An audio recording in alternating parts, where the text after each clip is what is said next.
Good day everyone, I am Sir Jerickson S. Chua and welcome to Empowerment Technologies. So before we start our session for today, may I request all of you to please bow your head as we feel the presence of our Lord through this prayer. In the name of the Father, and of the Son, and of the Holy Spirit. Amen.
Creating a web page is like creating a work of art. There are certain things that you need to consider in order to get your message across. In the previous lesson, we have learned how to create an effective PowerPoint presentation, and some of those tips can help you in your graphics and layout design. So for today's lesson, we're going to discuss imaging and designing for online environment. Our key terms are as follows. We have point, line, and space, shape, color, size, texture. We have the principles of graphics and layout, and infographics. So our learning objectives are as follows. At the end of the lesson, you should be able to first understand the basic principles of graphics and layout. Second, create simple infographic using web tools. Third, you need to understand and use several file formats you use on web. And the fourth one, we're going to manipulate images using simple image editors. Okay, so it says here we have a question. What is the most visited website in the world? So it's not Facebook nor Twitter, but its mission statement is to organize the world's information and make it universally accessible and useful. So the answer is Google. So according to Alexa.com, in December 2015, which is a renowned website for ranking web page popularity, it ranks this website number 1 in the world. So why do you think Google ranks number 1 despite the countless search engines and websites in the internet? Okay, so you need to answer this after our discussion. So here are the elements of design. We have point, line, shape, form, texture, color, value, and space. And here are the 7 elements of art. We have line, shape, form, space, texture, value, and color. So let's define the different elements of art. So the first one is we have your point. So this is simply a dot, and it establishes a position and acts as a visual focus. So we have here several examples of points. Okay, and if we connect 2 or more points, we can create a line. So this is your first point and second point, and then we can just create a line. Okay, and using that, it begins by extending 1 point towards a specific direction. Okay, next we also have what we call space. So this is an area which refers to the surface that acts as a visual container or drawing that gives you an attention to other visual elements in a layout. So one good example of good use of space is on Google. As you can see, when you type in www.google.com, you can just see the logo, and then we have here text box and the search option. That's how you just see your Google website. And they really maximize the purpose of space so that it draws attention to the logo of that particular website. Next is shape. So this is an element of design which is a combination of lines, points, and space. So it helps to define the mood of your graphic design. And each of these particular shape has its own meaning. Okay, so here are some meanings of the different shapes. It can be circle, which means it implies infinity, harmony, and perfection, and the insights such as protection and endurance. For square, it presents security and stability, and it illustrates strong character, firmness, and protection. And for triangle, it presents aggression and energy, and it illustrates progression and direction. Okay, so these are some of the definitions of the different shapes. Okay, and there are three basic types of shapes. We have your geometric, which such as triangle, square, rectangle, and circle.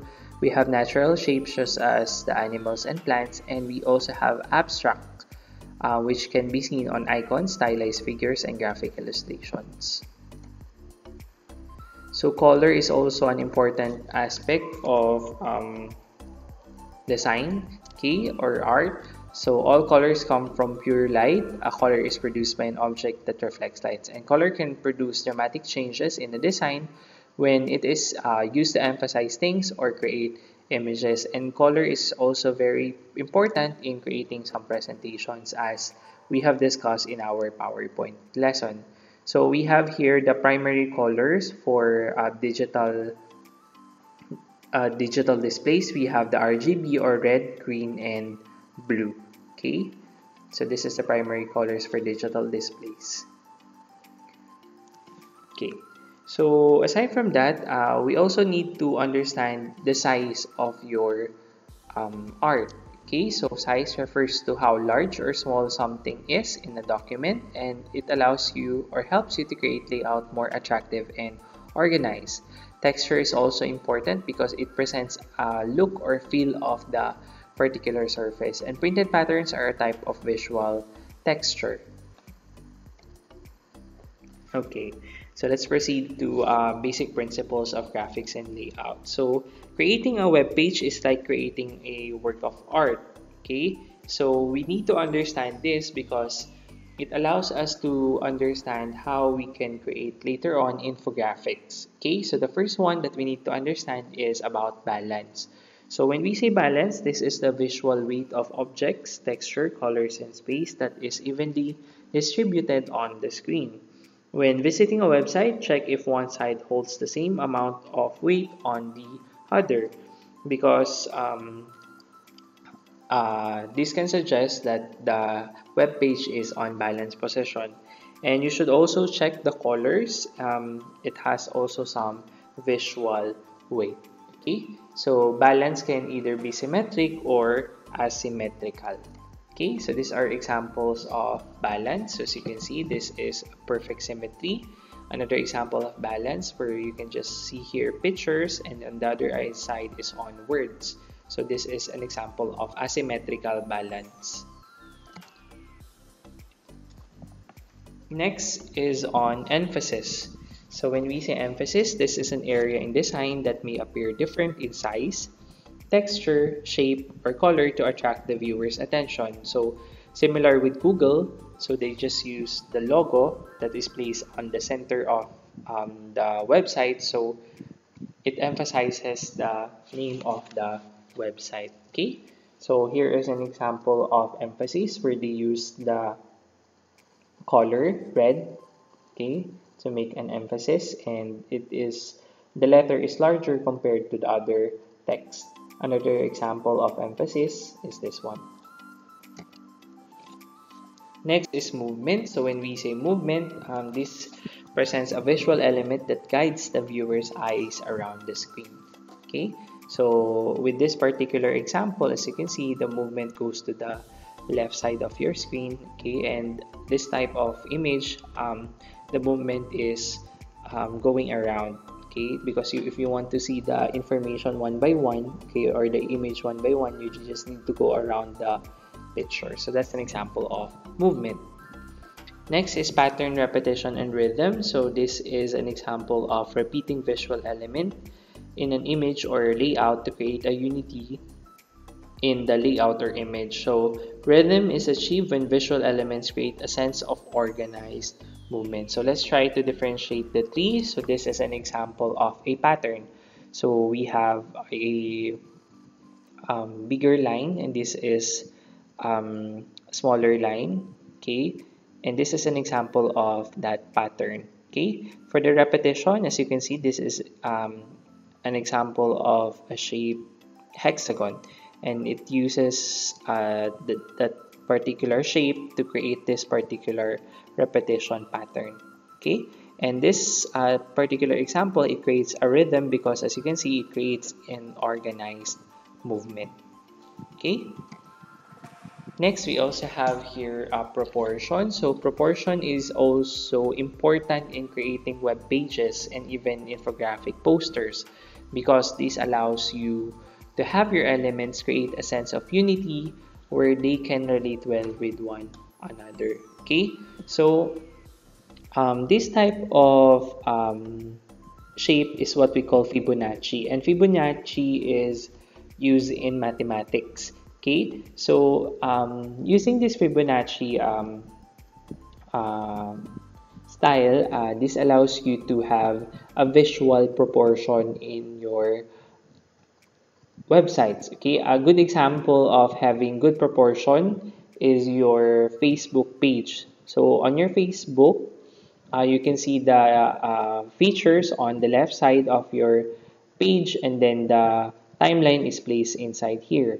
On this particular example, which is Twitter, the information is placed here, and then the timeline is placed here using the Fibonacci. So Fibonacci, as you can see here, it's like 1/4 of the side of that particular website is for other information, and the majority of the content should be placed on the other side. Okay, and next we have variety. So this is on the use of several design elements to draw the viewer's attention. So here are examples of variety. Okay, so here this is a combination of the different basic principles of graphics and layout. So I'll give you an example. This is on emphasis. We can also see here some patterns. Okay, it can also be an example of repetition, as you can see here.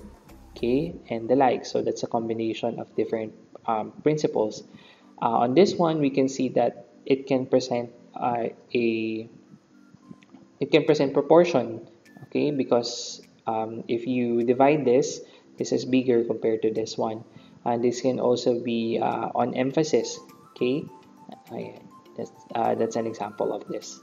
Okay, next. Okay, so let's proceed to infographics. So when we say infographics, these are information that are used to represent statistical data or knowledge in a graphical manner, and it's usually in a creative way to attract the viewer's attention. And nowadays, majority of the different schools and different government agencies now use infographics to present different data and information or even announcement to the people. Okay, so it makes a complex data become more visually appealing to an average user. So here are the elements of infographics. It should have data which is reliable, timely, and have timely content. It should have a design in which it should have a uniform theme, color, font, and it should be readable. It should have a story. Okay, it presents a solution to a problem. It should be clever. Okay, and it should have a message. And shareability, meaning you can just share this to the viewers, and so that the viewers can understand it much easier. So here are the common types of infographics. We have the visual article, we have the flow chart as seen here, we have timelines, lists, number love, versus comparison, data visualization, and maps. So this is an example of an infographic. So as you can see, this is a combination of different PNGs, or we have your icons, and then the information is just placed beside it. Okay, so that's how infographic works. Another example of infographic are used in RDRR. Okay, so we have the things to do when there is flood, before, during, and before, after, and if there is an earthquake, what should we do before, during, and after? So, example, during an earthquake, we need to drop, cover, and hold. Okay, so using this simple information in graphics, we can understand much easier. Okay, compared if you just place here just words. Okay, another example are as follows. What to do during a hurricane, before, during, and after, and so on. Okay, so how do we create infographic using Piktochart? So here are some features of it. It has a simplified user interface. It has preset templates and graphics that you can use. It has high resolution for downloads, especially if you download it as an image in JPEG file. And it has a professional grade infographics. Okay, and the good thing about Piktochart is it allows you to have this what we call cloud storage, in which you can just save the file on the web and then you can just access it whenever you have your internet connection. Okay, let's proceed to the different online image file formats so that when you will be creating your infographics and exporting it, here are some of the features on each of the file type. So the first one is Joint Photographic Experts Group, or also known as your JPEG. So the use of it is for real-life photographs and high compression. So the downside of this JPEG is it doesn't support transparency and doesn't support animation. Next is your GIF, or Graphics Interchange Format. So this is a computer-generated graphics. It has transparency and it can support some animation. Next is your PNG, or PNG. So this is used for screenshots and high compatibility. It has transparency properties, but it doesn't support sound animation. So how do we insert, upload, and share photos over the internet? Okay, so in this case, we just need an image hosting applications, and there are a lot of hosting applications that we can use, especially in posting some images. And most of the social media that we use, we can use it to upload our images and videos, okay, and just present it to our friends on those particular social media. And image hosts are websites specializing in storing photographs, and these photographs can be easily be embedded to a web page or a website. So one of the things that we need to consider in inserting, uploading, and sharing photos is what we call bandwidth limits, because it hinders an access to your image once a certain bandwidth quota is reached, which is all already measured by megabyte and gigabyte. So the quota is an example of the limit that a website can be accessed for that particular time. So when this is reached, a lot of people have loaded the images using their own computers on a certain amount of time, and usually a quota can be on a monthly basis.